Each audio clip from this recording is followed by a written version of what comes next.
कौन सा number? 18 number. शांति से 18 नंबर में कर आपसे वह समांतर श्रेणी ज्ञात कीजिए जिसका तीसरा पद 16 है। तीसरा पद कितना है? तो एपी आपको क्या करना है? निकालना है, जबकि तीसरा पद मतलब a प्लस 2d बराबर कितना दिया है? 16 दिया है। सही बात है ना? इसको समीकरण नंबर कौन सा डालोगे? 1 डालोगे। ठीक, आसानी से। अच्छा, सातवां पद पांचवें पद से 12 अधिक है। सातवां पद भैया, जो सातवां पद है बढ़िया से देखो, वो पांचवें पद से कितना अधिक है? 12 अधिक है।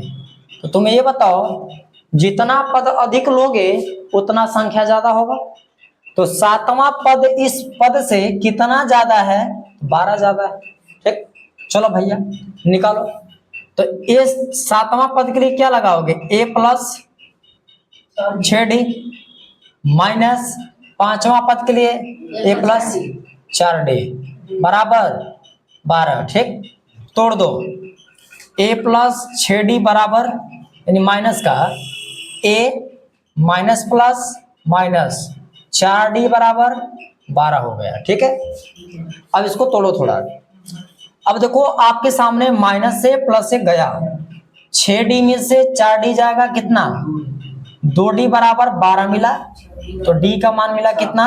6 मिल गया। सही बात है। ये तो d का मान मिला, अभी a का मान आपको निकालना है। सिंपल चीज। तो भैया आपसे क्या करा? एपी की सीरीज बतानी है, वह समांतर श्रेणी ज्ञात करना है। दिखा देते हैं। d पता हो गया, a निकाल लो। समीकरण 1 में आपको d दिख रहा है, यदि 6 को भर दूं तो 6 दूना 12, 16 से 12 जाएगा 4, तो a का मान कितना मिल गया? 4 मिल गया। ठीक, तो लिखो यहाँ पे समीकरण नंबर 1 में d बराबर 6 रखने पर, समझ रहा ना? अब आपके सामने a है प्लस का 6d है, सॉरी 2d, तो 2 इंटू डी का मान 6 बराबर 16 है। तो a प्लस का 6 दूना 12 बराबर 16, तो a बराबर 16 और 12 घटेगा तो माइनस का 12, तो a का मान कितना मिला? 4 मिला। सिंपल चीज। आपको एपी निकालना, क्या निकालना? एपी। तो एपी के लिए क्या निकालना भैया? पहला पद a, दूसरा a प्लस d, तीसरा फिर आगे 3d। ठीक है, डैश डैश तक जाओगे, है ना? तो पहला पद तो आपको पता है 4, जबकि डिफरेंट आपको पता है 6, तो यहाँ 4 6 रखोगे तो 10। जब इसमें अंतर 6 का मिल रहा है, देखो भैया बढ़िया से, पहला पद 4 मिला, पहला पद 4 और d का मान कितना है बताओ? 6, तो 6 4 10 मिला ना? तो अंतर 6 का आ रहा है, तो अगला भी अंतर 6 का होगा, तो 6 जोड़ोगे तो कितना आएगा बताओ? 16 आएगा। तो ये हो जाएगा 16, फिर 6 जोड़ो 22, ऐसे ही चला जाएगा नंबर। तो एपी की सीरीज आपकी निकल के आ गई, इस तरीके की होगी, 4 10 16 और 22, ऐसे आगे पद निकाल सकते हो। ठीक, अच्छा नेक्स्ट क्वेश्चन देखो।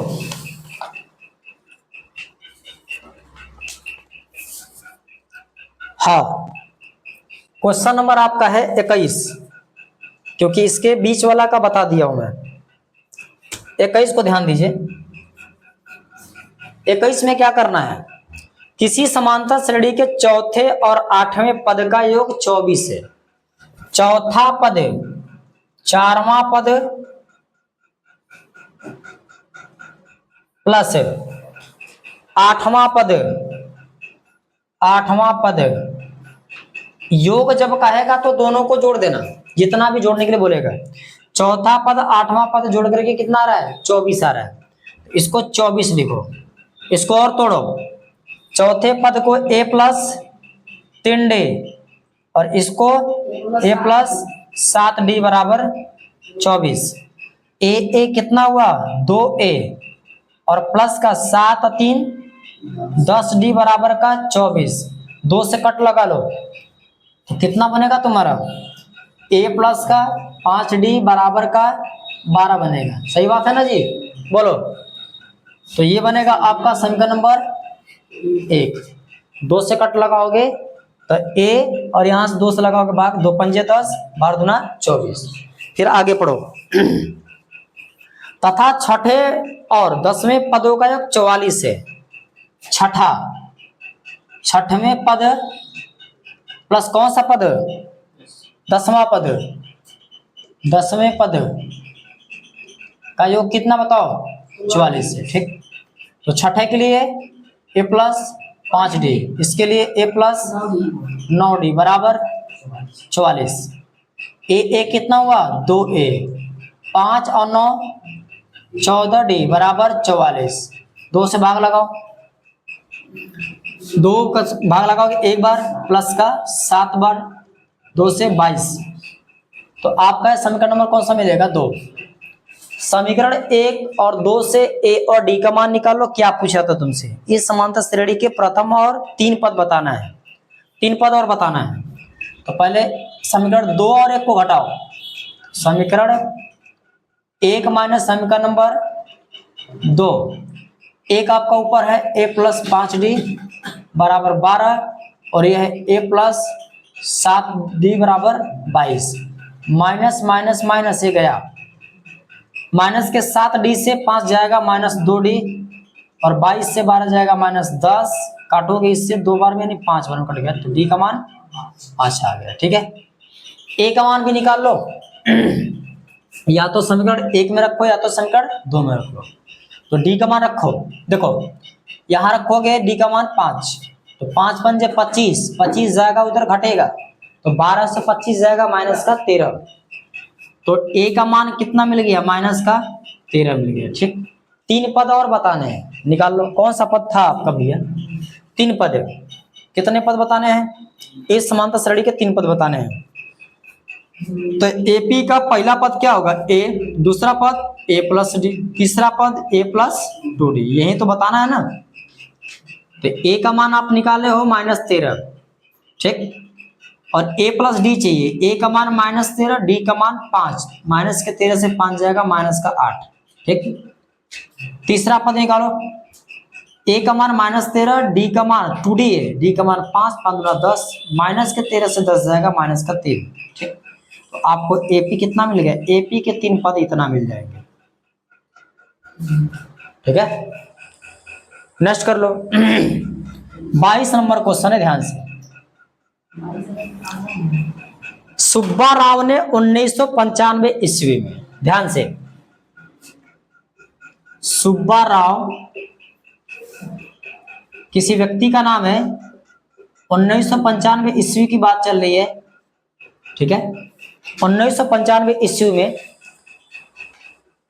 5000 रुपए के मासिक वेतन पर कार्य आरंभ किया। मतलब वो महीना में काम करते थे तो उनको महीना की सैलरी 5000 मिलती थी। कितनी, 5000। हर एक माह में, हर एक मंथ में वो कितना कमाते थे बताओ जल्दी, 5000 कमाते थे। ठीक, उनकी सैलरी थी। ठीक है, प्रत्येक वर्ष 200 रुपए की वेतन वृद्धि प्राप्त की। ठीक है, वर्ष में उसका वेतन 7000 हो जाता है। अच्छा, एक ईयर में तुम सोचो केवल 200 रुपया बढ़ रहा है, बात को समझो। एक महीने का सैलरी यदि 5000 है तो एक साल की सैलरी कितनी होगी, 12 पंजे 60,000। ठीक, तो 60,000 एक साल में कमाएगा। तो अब 60,000 पे 200 रुपया बढ़ेगा तो कितना हो जाएगा, 62, कितना, 60,200। ठीक, 60,200 होगा।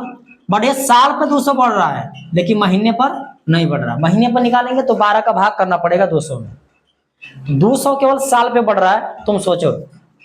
तो अच्छा क्या करा, 1995 ईस्वी में 5000 रुपए के मासिक वेतन पर कार्य आरंभ किया और प्रत्येक वर्ष 200 रुपए की वेतन वृद्धि। प्रत्येक वर्ष की यहाँ पे बात कर दी, जबकि उसको ऐसा जो बोल रहा है वो गलत है।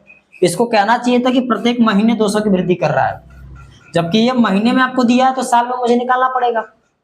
बट इसी पर भी मैं निकाल दूंगा, कोई दिक्कत नहीं है। कह किस वर्ष में उसका वेतन 7000 हो जाता है, किस वर्ष में। तो भैया इसको जो मंथ दिया है, रुको भैया, जो ये मंथ दिया उसको मंथ नहीं देना चाहिए, तो क्या देना चाहिए था, ईयर देना चाहिए था। क्योंकि जब ईयर का पेमेंट यदि 5,000 होगा, 200 रुपया बढ़ा रहा है, तो भैया जब 7,000 हो रहा है किस वर्ष में, तो 5,000 से बढ़ के कितना हो रहा है, 7,000 हो रहा है। सांद्रव, अब ये 7,000 हो रहा तो कितने वर्ष में, कौने वाले वर्ष में हो रहा है 7,000? पहले के वर्ष में 5,000 कमाया, दूसर के वर्ष में गया तो 200 रुपया बढ़ गया, तीसर के में गया फिर 200 बढ़ गया, तो 7,000 कितना हो गया, 5,400 हो जाएगा। ठीक, तो कह रहा कि 7,000 हम किस वर्ष में कमाएंगे, तो फार्मूला है an बराबर a plus n-1 into D. अब अंत वाला 7,000 है, 7,000 यहां रखो। एक मान आपके सामने कितना है बताओ, पहले तो 5,000 से शुरू किया था, तो 5,000 plus n-1, n-1 into D. 200 रुपया हर साल में बढ़ रहा है, तो डी का काम कौन करेगा, 200 करेगा। तो यहाँ पे हमारा क्या हो जाएगा, 200 डी का मान हो गया। 5,000 घटेगा 7,000 से, तो 2,000, कितना, 2,000। ठीक, बराबर में n-1 इंटू का 200।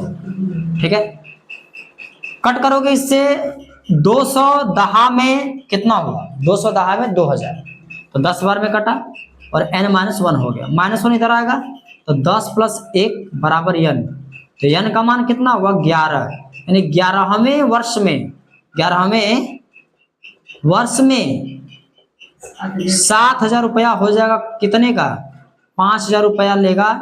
अब ठीक है, कमा रहा है, वृद्धि करते करते 11वें वर्ष में उसका 7,000 रुपया कमाएगा। सोचो, तो ये तुम्हारा क्वेश्चन था। लो भैया पकड़ो, कर लो, जल्दी करो।